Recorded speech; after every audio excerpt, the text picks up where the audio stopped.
that's somewhat debatable, who are experienced and come with information. And today's topic will be, which is, should the National Guard be called into Baltimore? I repeat, should the National Guard be called into Baltimore to help quell the violence? Young people are just going nuts, shooting pregnant women, children. The police are still out of control, killing young people, 18-year-old kids. They say ground them with their car, but when they showed the videotape, the car didn't even come near them, couldn't get near them. But yet the police chief supported them in the face of evidence to the contrary of what they said. Are we still in the same place that we have been? And does that really, really warrant, at this point, bringing in the National Guard? That is our question. And our first guest for today is the Honorable former spokesman for the Baltimore Police Department, Mr. T.J. Smith. T.J., how are you, sir? Hello? Jason? Hello? Engineer, can you please bring up T.J. Smith, please? Hello, can you hear me now? Do you guys hear me now? Yes. Mr. Smith? Yes, good morning, everybody. Good to hear all of your voices. Familiar with everybody, and I know how much every single one of you care about the community, so thank you for having me.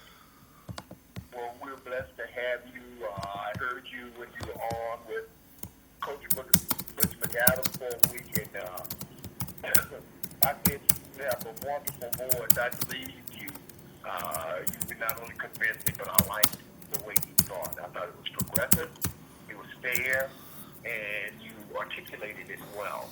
I'm not saying just because you're a black man, you articulated it well, but some people don't communicate very well. But you obviously did, and you do. And think of someone to help us broach this subject of bringing the National Guard. Become highly recommended. So thank you so much, sir, for being with us today. What are your thoughts on bringing in the National Guard into Baltimore to help quell the violence? Well, again, thank you again. And look, I like to just call balls and strikes and try to make it as common sense and practical as possible. And I get and understand the implications of a National Guard call-in and what that might look like. But, I also look at what it looks like to have shootings every single day, dead young black people mainly every single day, pregnant women killed, and 2 children now that are going to be raised without either one of their parents, mass shootings 2 a day on the same day, and it's a blip on the radar, and we move on as if nothing happens. That also has major implications on our day-to-day. And when I say I'm supportive of the conversation, it's not about them patrolling the streets and answering calls for service and telling people to get off the corners. It's really about holding ground that we've lost. And if you really look at it, we've lost ground. It's basically battlegrounds. If 1:30 in the afternoon, an armed individual that's still running around the city, mind you, can fire 60-something rounds and kill an individual and injure several others and be in the wind, and we just are left wondering what's next. And we hear often, we need more security. We need to feel more comfortable. Should we consider the option of having uniformed armed troops on the corners to hold ground while we figure out what direction we need to go in order to get the city in a safer place?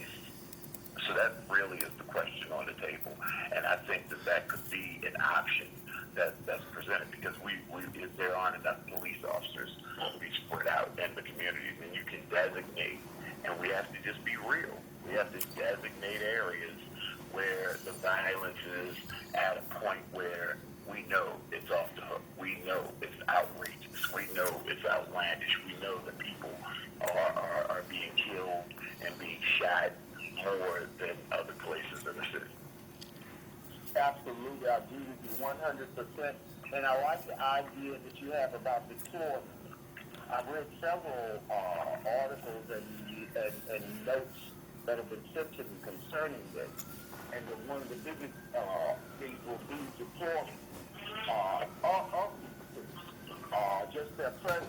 You know what, though, I'll be honest with you, I think the city doesn't want that to be on the national news.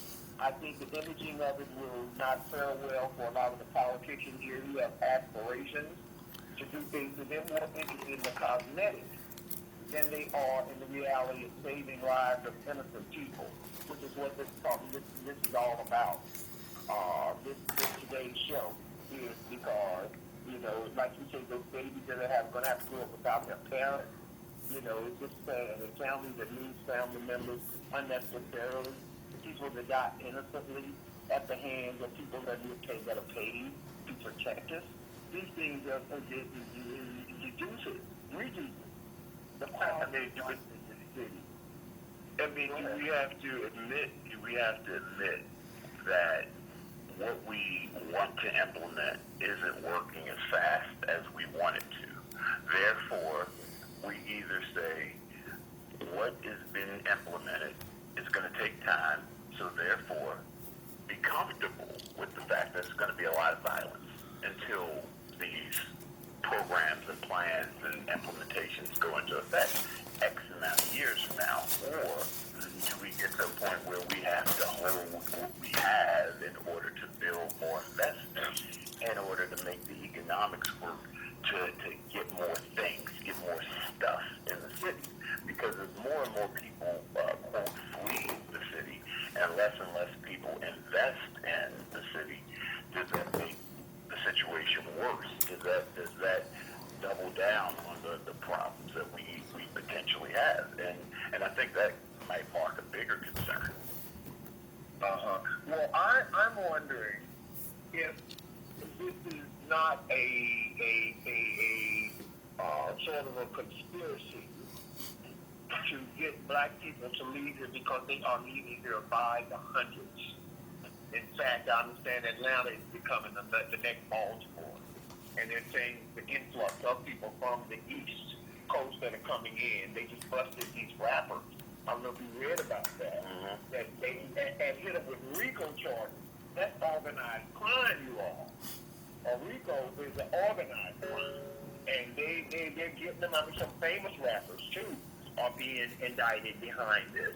And so they have been saying for years that there are gangs that are running this city. I have debated that because I'm not sure that they're that organized to be able to do things. From the drug front, they probably are. But Baltimore has long been the heroin capital of the United States. And nobody seems to talk about that. But it's not just the heroin now. It's the pills. It's all these other things that are keeping the sickness happening. There is another young man by the name, I believe, Semler from the Afro. Do we have Mr. Semler on, engineer? Hello, hi. Let's talk with Mr. Semler. Hi, can you hear me? Oh, Hi, can you hear me? yes, I can hear you very well. How are you, sir? Very good, sir. And I'm really happy that this debate on bringing the National Guard into Baltimore is happening on your radio station. It's a huge debate, and I wrote a whole series. I was blessed and honored to write a whole series on food deserts in Baltimore, which is shocking to have, considering we're the wealthiest country in the world and we have food deserts. But the National Guard, bringing it into the city, works. Doc Cheatham, one of your guests, one of the organizers of the Million Man March, made it happen in D.C. when we were the murder capital of America, when we're losing our children day after day, as you are in Baltimore. You've lost 2,000 lives, young lives, in 8 years. That's a war zone. And what is interesting is this is from Rushern Baker, the former Prince George's County executive who put this out. And he's a former JAG captain, a military lawyer.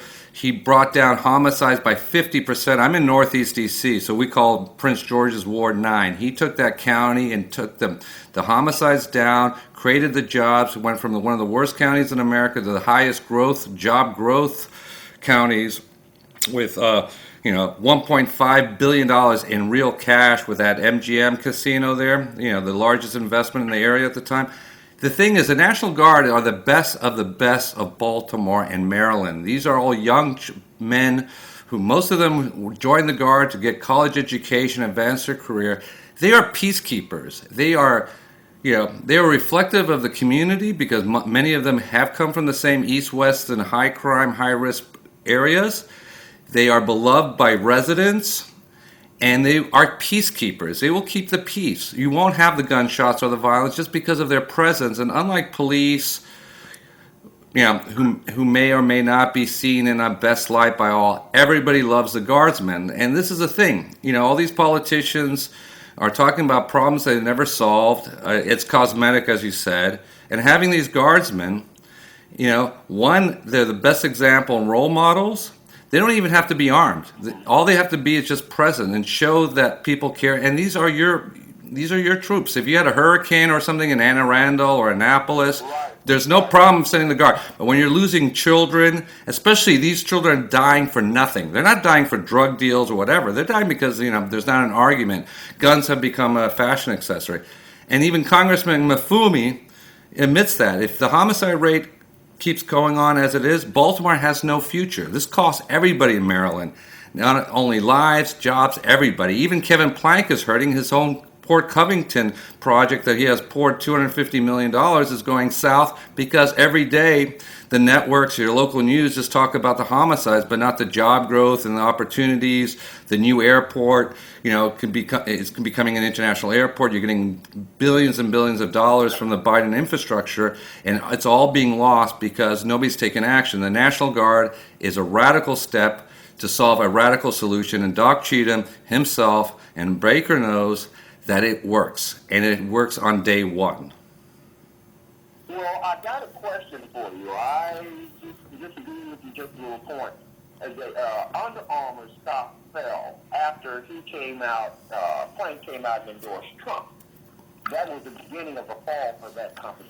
In fact, their biggest sponsor, or not sponsor, but spokesman, was the great basketball player's name, plays for the Warriors. He came out and said he didn't want anything to do with the company. So I think that Kevin Plank subverted his power there, and it has been downhill from there because sales dropped precipitously. In fact, the CEO just resigned. Yeah. So other than that, everything else you said, sir, I agree with you 100%. No, Kevin Plank. Another idea. Yeah. I mean, Under Armour is the biggest global company for Baltimore and Maryland. It is a global brand, and I don't think it's Trump. I think it's the Baltimore brand that's hurting Under Armour. And Kevin Plank is the one person who needs to, step up also and yell at the governor. Wes Moore, for example, is a board of directors of Under Armour, the challenger for Rushern Baker. He's on the board of directors of Under Armour. So I mean. And the thing with, Doc Cheatham and the Million Man March is it brought D.C. residents, the police, and the National Guard together, and we worked together to stop the violence. And it worked. All right. We concur, we agree with you that is going to take your National Guard, but we also believe that we have a sheriff's department here who is missing, who is MIA missing in action. We got state police that are missing in action. And the people are saying, why not bring them in first? Because for some reason they think that the city being under the guard of the National Guard is a bad look. I think that's what it is, cosmetically. And so they would think that we should work with our in-house before we pull in the National Guard. What are your thoughts on that, sir? As I said, the National Guard are peacekeepers. They don't have arrest powers.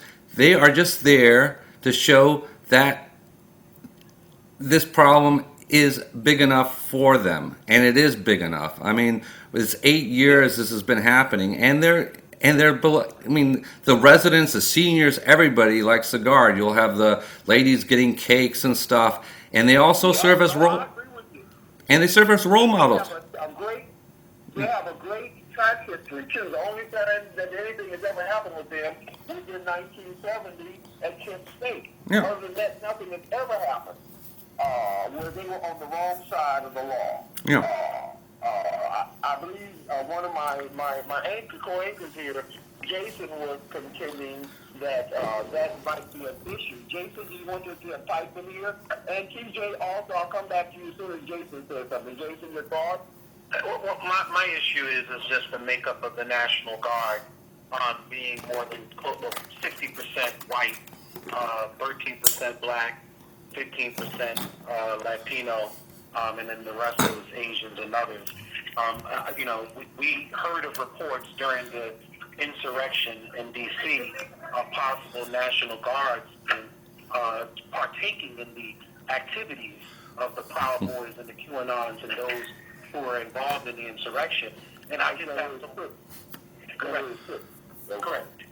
And I just have some questions knowing that, yes, there are some members that, yes, are looking to join the National Guard for college, bound and, getting money for tuition. But there are also those that live in the Eastern Shores and the Mountain Highs, which tends to still be some very racist counties, and don't look at Baltimore City the same way that a black National Guardsman or a National Guardsman of color would look at Baltimore City.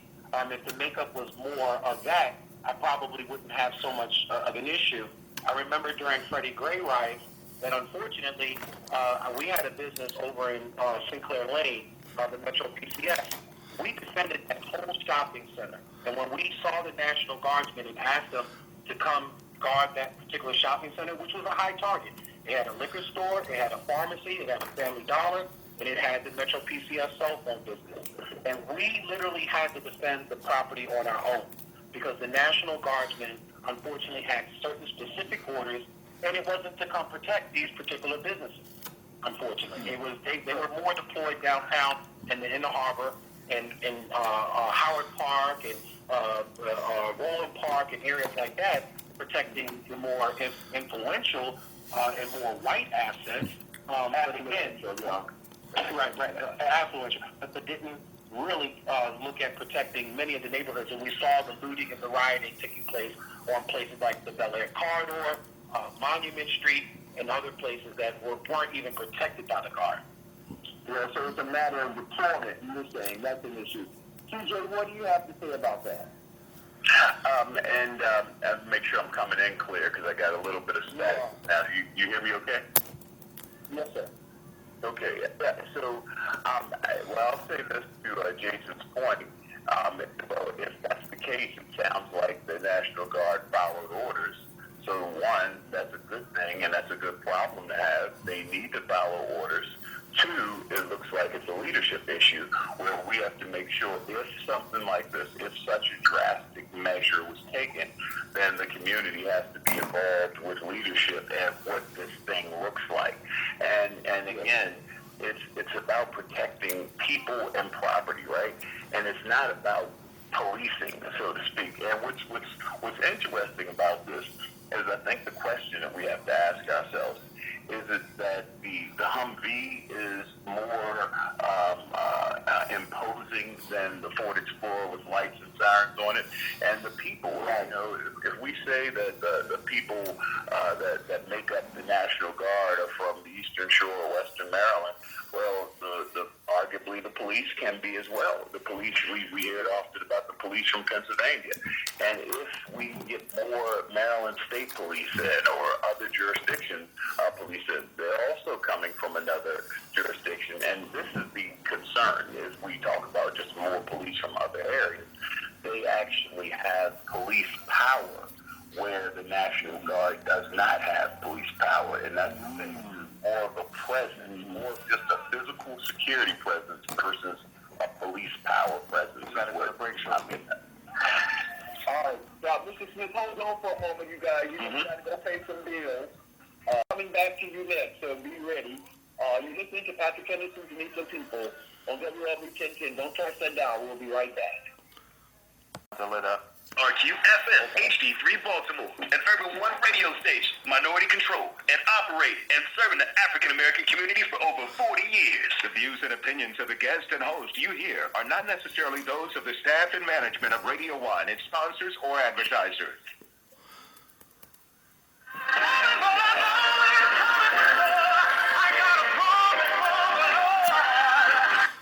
Are you guys alive? Welcome back to Patrick Henderson's Meet the Peoples. It's standing on the side of this chest is everything that we've ever dreamed, everything we've ever hoped for. I love that song. Thank you, Sean, for playing it. It always comes in, no matter where you come in. It's always got something to make us think, and that's why we're here, to make us think. I understand the lines are filled. Mr. Semler, did you want to respond to what Mr. Smith said? Yeah, I would. 1 minute there. Go right ahead. No, this is bringing the National Guard works. It fulfills everybody. Everybody has to have one basic moral guideline: saving lives and creating jobs. That's the only thing you have to worry about. And if you do that, and they will save lives, they create jobs. And the other, caller, Jason, about the lack of African Americans in the Guard, what the best recruitment is having these guardsmen in the neighborhoods, talking about their jobs, what they're doing. And do you know that the Guard is on the front line in the Ukraine war? The state partnership of Maryland is in both Estonia and Bosnia-Herzegovina. So it's also international. So you have the Guardsmen on the front line in this Ukraine war. They're in Estonia, which is right next to Russia, and that's what they do. They go out and train other countries, and it's the best program. And these are, as I said, peacekeepers. Not only do they bring peace abroad, they'll bring peace to Baltimore. Thank you, sir. Actually, I would like to say something since this is one of my major issues. Go ahead. I would first want to say this is not the first time the National Guard has come into Baltimore. I am talking about deployment, not being policemen, but deployment. Folks, if you will remember, President Barack Obama chimed in on the last issue we had when we brought the National Guard here. His word was a one-word recommendation to the governor of the state of Maryland, who he communicated with. And Barack Obama said to Governor Hogan, use restraint. And what I'm saying very clearly, folks, is we don't have enough policemen in Baltimore to do what we need to do. White folks and rich black folks should not be the only ones that get an increase in protection through deployment. I'm saying very clearly, we had 10,000 National Guardsmen here in 2015. We had 7,000 National Guardsmen here in 1968. Folks, do your homework. It's not the first time we've had them here. It's not the first time. We're not asking them to be with weapons. We're asking them to go into the areas. If you look at 4 areas, and I will close with this, there were 4 areas last year that had the largest number of crime and homicides. That was the West, the Southwest, the East, and the Suburbs. We're saying those 4 areas had 200 of the homicides. We're saying deploy the Guard and put them in areas where their presence will reduce the crime. We're not asking them to sit there and carry guns and frighten the residents. We've had the National Guard here before. Folks, do your homework. You got fear about something that is not fearable. You heard Pastor say 1970 was the last time some National Guardsmen killed people. 1970. Some of you weren't even born then. Good, Doc. Jason, I'm going to go to you, and then we're going to go to the phone. Who is first caller? Go ahead, Jay. Well, so just really quick, I'm going to make this quick. First, I wish we stopped calling this a war zone. First of all, according to Oxford, a war is a state of armed conflict between 2 nations or a state of different groups within a nation. What's happening in Ukraine is a war. They're trying to protect their sovereignty, their independence. They're trying to protect the Ukrainians against a fascist country, Russia. That's a war. What we have here is domestic terrorism. The other issue is the cost. It costs over $20 million for several weeks of deployment. That money could have been utilized in a program like the aerial surveillance program, which costs less than $3 million to operate per month, which we could definitely pick out some of these violent crimes, these violent criminals, and be able to put in a mechanism of deterrence in the city. It cost almost, according to Congress, they allocated $520 million for 2,600 troops to protect the Capitol during the January 6th riots. This is an expensive proposition that bears very little fruit in the end of it. Hold on. You said 1 minute, but you talked much more than that. First of all, we can spend $20 million to give Under Armour tips for taxes. But then this is too much to pay for the people. This is a war zone. We're being war resistant. You could call it domestic, whatever you want to call it. It is still war against the people of Baltimore, Jason. It is still terrorism against the people. Well, you can call it whatever you want. It's semantic. Little Pookie is not trying to liberate. People are dying. People are dying. So you can call it whatever you want to call it. The bottom line is that there are people that are against the war, are performing war against the people of this city. And this is what we're talking about. Let's go to the first caller. I'll come to you on the next after I speak because I understand the lines are full. Who is our first caller? Caller? Are you on the air? Sean? Yes, good afternoon. It's Leo Burrows. How you doing? Hello? Oh, fine. You're on the air. Okay, look, I hear you. The National Guard is a last resort move. I understand that. And I think I understand that when you talk about perimeter defense and holding ground, that has real relevance. Can you hear me? Yes, you can. Okay. Now, what I want to hear more of, and of course the implications of having the National Guard is that the black leadership in this city couldn't do what it had to do to protect the populace. So I remember Colonel Richard Terry, who was the head, and we know him well, Patrick, of the auxiliary police. If you Google on your cell phones the auxiliary police unit of the Baltimore City Police Department, it will come up. A discussion, a statement from Richard Terry regarding, at one time he had 110 officers under his command here, and the reason the reason the auxiliary police ceased to exist in this city is because of opposition from the Fraternal Order of Police, who did not want a civilian unit in this regard. So I don't know that the sheriff, John Anderson, has the manpower, but he should be called upon, and I know they've already called upon the state police. I guess I'm going to conclude my statement by saying that we have not held our elected officials accountable.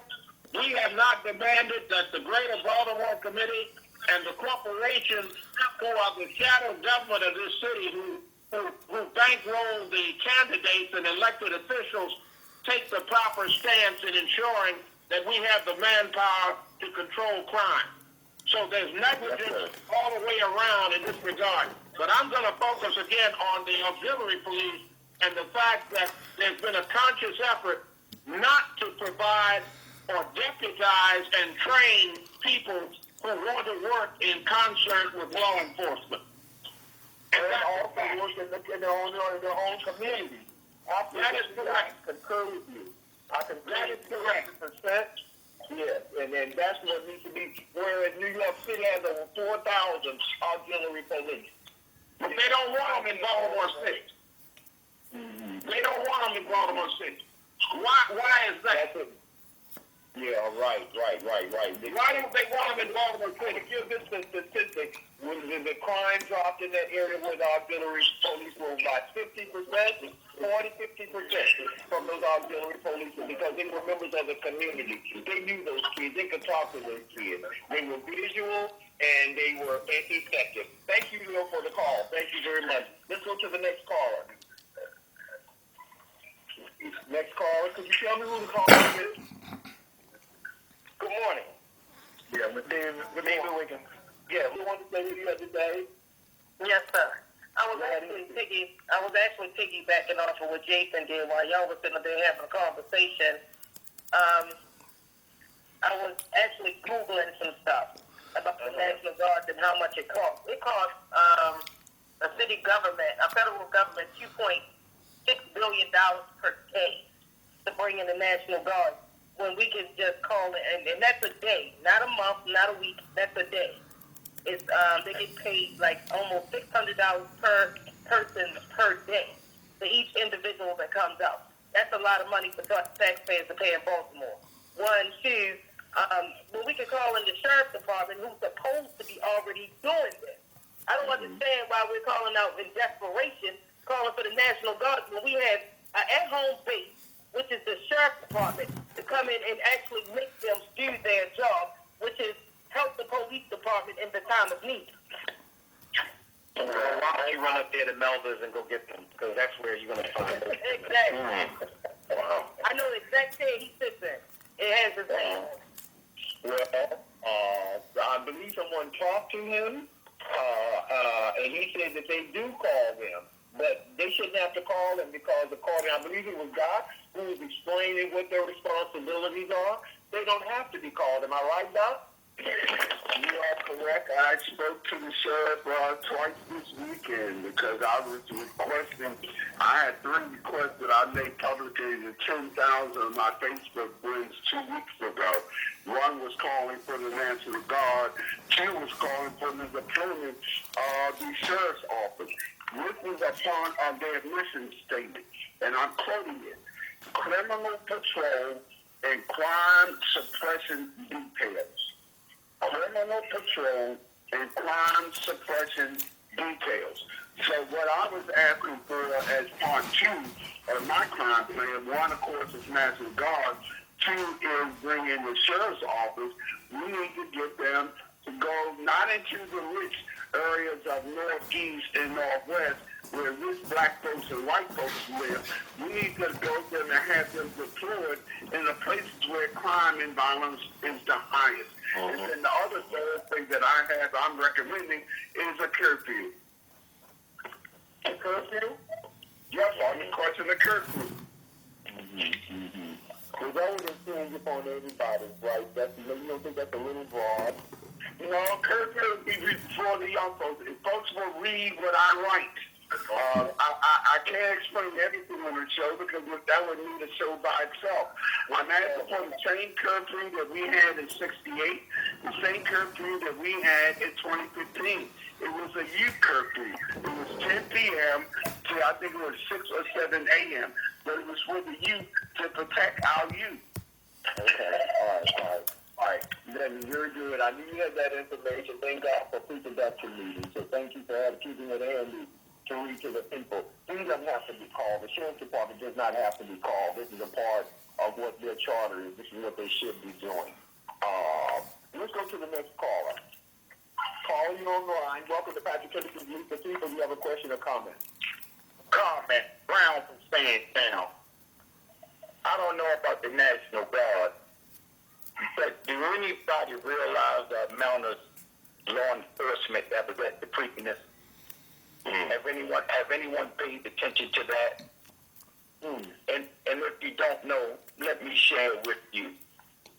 From Park Circle to Old Court Road, you had every law enforcement agency that you could think of patrolling that perimeter. Then you had 2 helicopters, state and city. You had the sheriff, Baltimore County, state State, Maryland Transportation Authority, and MTA on horseback bikes, scooters, and then the people that were staying in Orange Mills, they had a police escort because they were shuttling them in from Orange Mills to the racetrack. Wow. How much money was spent? And, you know, if that type of manpower can be used for that one day, I'm pretty sure they could think of something to utilize that manpower every day. Yes, sir. If we remember a small portion of it. I hear you. I didn't go because I didn't go, but it's good to know that.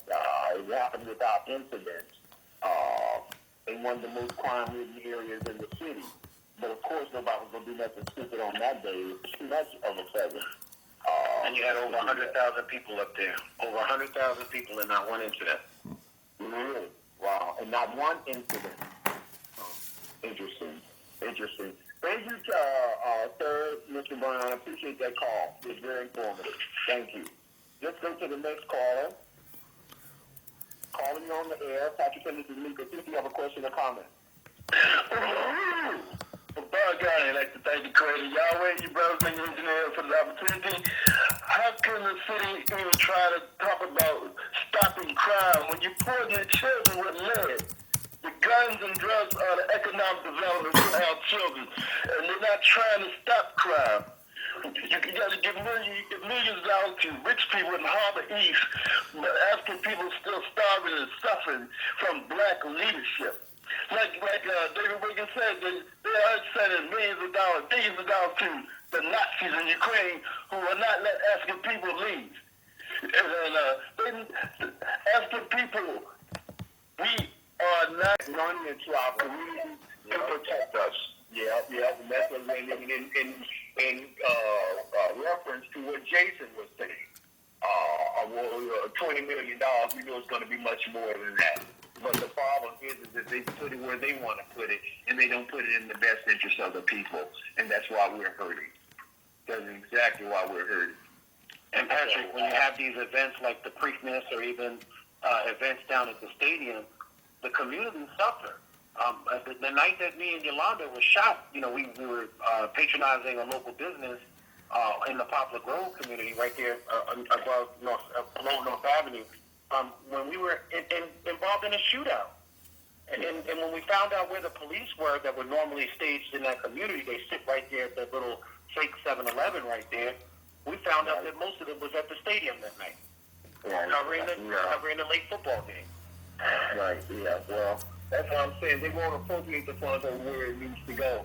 They're saying that there's too much money, and that's my problem with what you have to say, Jason. And I understand very well there's a misplaced sense of value within City Hall, and we know that, and that is the problem. Let's go to the next caller. Call you on the air. Welcome to Patrick to the Legal People. Caller. Yes, I'm here. Hello? Mark, caller. Oh, Mo, okay, yes. Good afternoon, gentlemen. This is Maurice Ashby. Good to speak to you again. I've once been a guest on your show. Mr. Ashby, would you mind coming off from the speaker? We can't hear you very well. We want to hear what you have to say. Yes, can you hear me better now? Yeah. Okay. You're still waiting a little bit. Hello, can you hear me? I don't know if it's me or for sure. No, the connection is not good at all. You're going in and out. What about now? Can you hear me now? Yeah, that's better. Yes, much better. Okay, awesome. I'm calling once as a young activist at the age of about 24, 25, and now as a more older and mature man at the age of 35. And what I've realized in my own attempts to do calling that is in my soul or passion to help and do for my people, what I've realized in this city is that unfortunately Baltimore has some of the weakest black male leadership that I've ever witnessed, as well as female black leadership. And unfortunately, including a few people on this call, And I would say that I'm pretty confident now at this point and where we're at in life and time and the current scenario with society, and especially black people voting for, you said what the demon, what I call them Democrats, the Democratic Socialist Nazi Party of America. I now realize that we put ourselves in a situation that we're not going to get out of crying for government. You have people who I've sat under, and they've been shunned just like Yeshua was. They've been shunned just like Malcolm was. They've been shunned just like Martin was. So now I'm very clear-minded on saying that the only option for our people in your city, nationwide and worldwide, is clearly 2 Chronicles 7:14, which says, "If my people, which are called by my name, shall humble themselves and pray and seek my face and turn away from your wicked ways, I will hear from heaven and I will forgive their sin. I will hear their land, Baltimore. I will heal their land, Baltimore." So we have to pray, turn away from our wicked ways, stop calling upon this unrighteous and unjust government where 80%, 90% of black people have voted for it. That's the only solution we have at this point. And to see and to listen for the last almost... I was just going to say real quick, with over 200 mass shootings and a large majority of them targeting our community, our churches, our neighborhoods, I would say that civil war is brewing. And then we better wake up and recognize that there's an attack on our community. Yeah. The way you end crime is you put the guns in civilian hands. I know people don't agree with it, but we need a stand your ground law and we need a self-defense law. That's two laws that we do not have in the state of Maryland. And we do not have the open carry nor closed carry law. These are the things that we need in the state of Maryland. You heard Mimi say they don't have these problems in Texas like that. No, they don't. Why? They don't have them. No, they can't. They don't have them because they got open carry. He's right about all the wrong stuff here, Democrat, Republican. Interesting. It's an interesting point. I don't like guns, but I'm understanding, man. It's just something that it seems like if you want to stay alive, you're almost going to have one. Let's go to the next caller. Thank you, Yolanda and Jason. Next caller, please. Calling on the air. Does the city make from when they imprison people? What is this, like $30,000-$40,000? No, I wish it was. But this is how it goes now, Pat, and I'm going to give you the truth. That was before they started locking. They don't do individual lockups no more, and you're not going to just they get $275 a day if they lock you up over Baltimore City Central Booking, and you're going to do at least 8 months so Baltimore City can make money off you. If you go into the system and you catch a murder, that's $1 million. If you catch a murder with no parole, that's $1 million. Murder with parole, that's $708,000 that they make. All the vocational services are in the prison system. They're not in the schools. Everything that you get, they're from ALEC. If you look up that ALEC, ALAC, that's all the businesses that specialize in the prison. So yes, they make more money off your child dead and in prison, and they make over $70,000 on your kid from September 1st to September 30th is all they need to have your kid in school to continue on getting money on your school. That's why the average kid does not make it to school past 90 days without a suspension because they already made the money after September 30th. So most kids are in a school to prison pipeline. I'm the survivalist, so that's why I have these numbers. But yeah, this is what's going on, Pat. And there's no harm and it's not a problem. Let's just handle it. Let's just do it. I got my onion, you got your onion, Doc got his onion. So we're not going to be over here whining and act like we don't know how to do this. We ready to handle the battle. We just saying that the people who supposed to be against us. I got you. My fault. Just all I want to say is we all we got, we all we need. But let's just get to the thing. But it's about the money. But we got to be about the love. We all we got. I'm out. Bless you, my brother. Thank you for calling. Good to hear your voice. Yeah. Thank you. That he's one of the soldiers that's constantly on the field working for our people. We have time to take another caller. If we don't, no more callers. No more callers. Good. This is perfect. I wanted to ask Mr. Semler what his thoughts are at this point. Then TG, I'm coming to you. One of my thoughts is, and I think this is the most shocking of everything, and it says a lot on the state of play of our democracies. This has been the only real debate on having the National Guard in Baltimore. You know, this is what residents have the right to hear, and and the vast majority and the faith leaders will be agreeing on whatever works. I mean, and you can call Brandon Scott, the mayor, and even Hogan poo-pawed Rushern Baker's proposal. This is a serious proposal. It's proven to work, and it can change, and it will change the narrative overnight. You know, rather than hearing about homicides, you'll be hearing about, you won't have the school to prison, because these kids won't be killing themselves, because they'll have, just having those guardsmen in their community will just set a new discussion, a new dialogue. They'll say, "What do you do?" "Oh, I work in aviation. I am an aircraft mechanic." "Oh, how did you do that?" "Oh, well, the National Guard paid for my education." Those are positive conversations. They become mentors in the community, and anybody can be a guardsman. And I think this is what works. And this has to stop. This is costing billions and billions of dollars to Baltimore. Lost jobs, lost talks. Yeah. And Rock. Yes, I concur with you. Okay. Well, we gotta go. Sorry, Chief Daddy, I was going over to come to you, but we gotta go because our time is up. I want to thank each and every one of you, Mr. Semler, Mr. T.J. Smith, all of the callers, to Jason, Doc Cheatham, and Yolanda Pulley. Thanks to you all, to the city, for all of you that called and gave your input. It is invaluable. Hopefully somebody will be struck in their spirit to call the mayor's office and ask what's going on. Bombard the city council. And let's pray for our city. But if you're going to pray, I want you to pick up your phone. When you finish praying, pick up that phone. Send off an email and talk to them about, let's bring the heat. And let's bring the heat of peace. We've been listening to Patrick Henderson, Meet the People on WOLB 1010 Baltimore. God bless you every Monday at 11:30 and every Sunday at 3:30 on Spirit 1400. God bless y'all. Have a blessed balance of the day and the week. Be well, my friends.